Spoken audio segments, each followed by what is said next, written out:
Assalamu alaikum wa rahmatullah, j'espère que vous allez bien. Il arrive parfois que l'on se demande si une chose est permise, halal, ou interdite, haram. Par exemple, qu'en est-il de la gélatine que l'on peut retrouver dans les bonbons, dans d'autres aliments, et qu'en est-il des chips saveur poulet? En réalité, la gélatine d'origine animale dont la provenance n'est pas clairement identifiée fait l'objet de divergences parmi les savants de l'islam. Dans certaines écoles de jurisprudence, si le goût, l'odeur et la couleur d'un ingrédient ne sont plus perceptibles, cela peut suffire à lever l'interdiction. Mais pour sortir de ce genre de débat, le musulman ne devrait-il pas s'abstenir de consommer ce genre d'aliments et se tourner vers ce qui est sûr à 100%?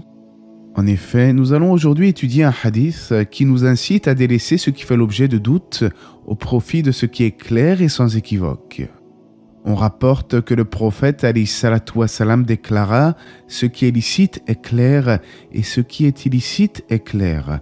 Entre les deux, il existe des choses douteuses que beaucoup de gens ne connaissent pas. Celui qui évite ces zones d'ombre protège sa religion et son honneur. Mais celui qui s'y aventure risque de tomber dans ce qu'Allah a interdit, comme un berger qui fait paître ses bêtes près d'un terrain interdit. À tout moment, elles peuvent y entrer. Or, chaque roi a un domaine réservé. Le domaine réservé d'Allah, ce sont ses interdits. Et sachez que dans le corps humain, il y a un morceau de chair. S'il est sain, tout le corps est sain. S'il est corrompu, tout le corps est corrompu. Ce morceau, c'est le cœur.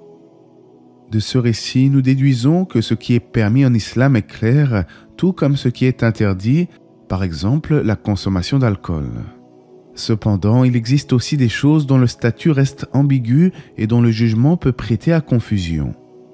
Par précaution, il est donc préférable d'éviter ce qui suscite le moindre doute, car ces zones d'ombre peuvent, sans que nous nous en rendions compte, nous entraîner vers l'interdit. C'est pourquoi l'exemple du berger dans le hadith est très parlant. S'il laisse paître son troupeau trop près d'un terrain privé, il risque qu'un ou plusieurs animaux s'y aventurent par inadvertance. De la même manière, celui qui s'habitue à fréquenter ce qui est douteux finira tôt ou tard par tomber dans ce qui est interdit. Bien entendu, cela ne signifie pas qu'il faille considérer comme interdit tout ce qui fait l'objet de divergences dans l'absolu. Pour ma part, je considère certaines choses comme licites, même s'il n'existe pas d'avis tranché sur la question. Cela parce que je n'ai aucun doute et que je suis convaincu de mon avis par rapport à un approfondissement du sujet. Cependant, il y a des domaines sur lesquels je reste perplexe et dans ces cas-là, je préfère m'abstenir. Enfin, le prophète alayhi salatu wassalam a également évoqué le cœur de l'homme en disant « Et sachez que dans le corps humain, il y a un morceau de chair. S'il est sain, tout le corps est sain. S'il est corrompu, tout le corps est corrompu. » Ici, le messager d'Allah nous rappelle que le cœur est le centre du comportement humain. Si ton cœur est pur et sincère, tes actions seront bonnes, mais si ton cœur est corrompu, cela se reflètera sur tout ton être. Selon le Cheikh Al-Ousaymin, cela fait allusion au fait que l'homme doit réussir à maîtriser son cœur afin d'éviter que ses passions ne le poussent vers ce qui est équivoque, puis, finalement, vers ce qui est clairement interdit. De la même manière, puisque le prophète alayhi salatu wassalam a dit que si le cœur est corrompu, le corps tout entier le sera également, j'ai remarqué que, bien souvent, on perçoit le mal d'une personne à travers ses actes, son comportement et même son allure générale. Mais lorsque l'on rencontre un croyant vertueux, on ressent la lumière sur son visage et la bonté qui émane de lui. On retient donc de ce hadith qu'il vaut mieux délaisser ce qui est douteux en religion et que le fort intérieur d'une personne se reflètera inévitablement dans ses actions extérieures. Aussi, le prophète utilisait souvent des images concrètes afin d'expliquer les aspects de la religion en donnant des exemples comme celui du berger et de son troupeau de moutons. C'est pour cela que le prédicateur musulman doit faciliter les choses aux gens en illustrant ses propos de manière adaptée à leur niveau de compréhension. Je me souviens d'ailleurs d'un récit où le prophète disait « Si Allah guide une seule personne par ton intermédiaire, cela vaut mieux pour toi que les chamelles rousses. » Or, les chamelles rousses étaient, à cette époque, les biens les plus précieux pour les Arabes. En faisant une transposition contemporaine, c'est comme si je vous disais aujourd'hui, celui qui est à la cause d'une conversion à l'islam, cela vaut mieux pour lui que les plus belles voitures de sport. Il est évident qu'une telle image va capter l'attention et l'intérêt de ceux qui écoutent. Nous poursuivons avec le hadith numéro 7 de l'imam An-Nawawi, issu de son recueil des 40 hadiths. On rapporte que le prophète alayhi salam a dit « La religion, c'est le bon conseil ». Les compagnons lui demandèrent alors « Pour qui devons-nous donner ce bon conseil ?» Il répondit « Pour Allah, pour son livre, pour son messager, pour les dirigeants des musulmans et pour l'ensemble de la communauté. » L'explication de cela est que le bon conseil pour Allah consiste à être sincère dans l'adoration, à lui obéir, à éviter ce qu'il a interdit, à croire fermement en ce qu'il nous a révélé, à se repentir sincèrement et à s'en remettre entièrement à lui. Le bon conseil pour son livre, le Coran, c'est croire qu'il s'agit bien de la parole d'Allah, qu'il contient la vérité, des lois justes et des récits bénéfiques. Le bon conseil envers le prophète, alayhi salatu wassalam, c'est croire qu'il est réellement le messager d'Allah envoyé à toute l'humanité, l'aimer, suivre son exemple, croire en tout ce qu'il nous a enseigné, appliquer ses ordres, éviter ce qu'il a interdit et défendre sa sunna. Le bon conseil envers les dirigeants musulmans, c'est leur souhaiter le bien, les conseiller sincèrement, leur exposer la vérité avec sagesse et les soutenir dans ce qui est juste. Et finalement, le bon conseil envers tous les musulmans, c'est les inviter à Allah, leur enseigner le bien, ordonner ce qui est convenable et interdire ce qui est blâmable. Cela commence par se conseiller soi-même, car nous faisons nous-mêmes partie de la communauté. Nous déduisons donc de cela que le musulman ne doit éprouver aucune gêne à prodiguer le bon conseil, et c'est pour cela que la réfutation idéologique peut être utile s'il y a un besoin. Par exemple, il m'est déjà arrivé de critiquer certaines erreurs dogmatiques que l'on constate au sein de la communauté musulmane, mais mon intention était toujours de transmettre un bon conseil sans animosité.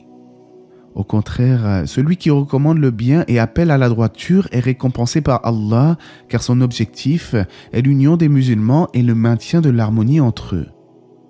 Quant à ceux qui passent le plus clair de leur temps à critiquer les autres musulmans, faisant de cela l'essentiel de leur prêche, il s'agit bien souvent d'un esprit sectaire alimenté par la haine ou l'ignorance, mais dissimulé derrière un faux zèle religieux. En effet, le musulman doit plutôt appeler à Allah dans les domaines les plus utiles de la religion, en se concentrant sur ce qui élève les cœurs et rassemble les âmes.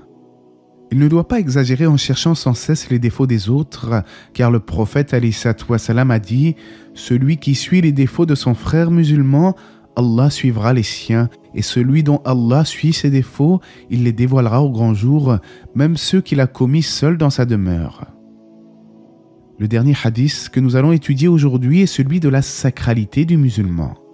D'après Ibn Omar, l'envoyé d'Allah alayhi salatu wassalam déclara « Il m'a été ordonné de combattre les gens jusqu'à ce qu'ils attestent qu'il n'y a de divinité digne d'être adorée qu'Allah et que Mohammed est le messager d'Allah, qu'ils accomplissent la prière et s'acquittent de la zakat.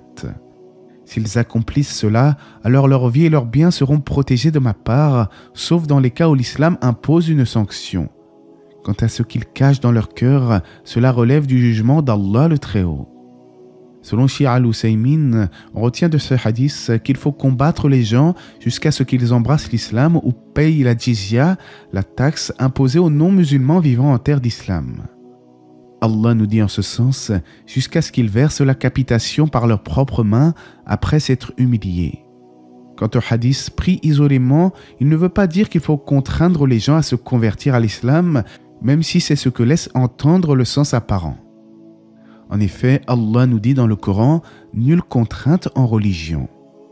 Ce verset signifie que l'on ne peut forcer personne à croire, car sinon cette personne serait hypocrite. De surcroît, et comme l'a expliqué le Cheikh Abderrahman As-Sardi, si l'islam consistait à contraindre les gens à se convertir, la jizya n'aurait pas été légiférée, car elle permet justement aux non-musulmans de vivre sous l'autorité musulmane sans se convertir. En fait, ce hadith concerne surtout les polythéistes arabes de l'époque du prophète qui refusaient d'accepter l'islam. Le prophète alayhi salatu wassalam a alors ordonné qu'ils soient expulsés de la péninsule arabique. À cet effet, les savants expliquent que seuls les polythéistes d'Arabie ne peuvent résider durablement en terre d'islam, contrairement aux gens du livre qui, eux, peuvent y vivre sous certaines conditions, comme nous l'avons vu avec la jizya. Dans son tafsir, le Cheikh Sardi explique que l'on peut même déduire du verset « Nulle contrainte en religion » que la jizya peut être acceptée de personnes autres que les juifs et les chrétiens. Quant aux polythéistes arabes, certains pourraient se demander pourquoi la règle est plus stricte et pour quelles raisons il leur est interdit de vivre en terre d'islam. La réponse est que l'Arabie est considérée comme le cœur de l'islam, la terre du tawhid, où l'idolâtrie ne doit plus persister. Même si les chrétiens commettent eux aussi des actes relevant du polythéisme, leur statut diffère néanmoins de celui des polythéistes purs qui ne s'appuient quant à eux sur aucun livre révélé. Quant à ceux qui se convertissaient à l'islam hypocritement sans être sincères, en voulant par cela échapper à la taxe, le prophète alayhi salam dit en ce sens « Quant à ce qu'ils cachent dans leur cœur, cela relève du jugement d'Allah le Très-Haut. » Il en est de même pour ceux qui se convertissent aujourd'hui pour se marier avec un musulman ou avec une musulmane. Si leur intention n'est pas pour Allah, ils devront rendre des comptes au jour de la résurrection.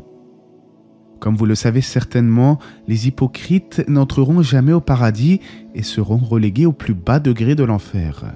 Néanmoins, comme nous ne pouvons pas sonder les cœurs des gens, nous jugeons ici-bas sur la base des apparences. Si quelqu'un se déclare musulman, alors soit, nous n'avons pas à chercher plus loin et nous agissons avec lui comme un musulman. Mais son sort, lui, relève du Créateur, comme l'indique la fin du hadith.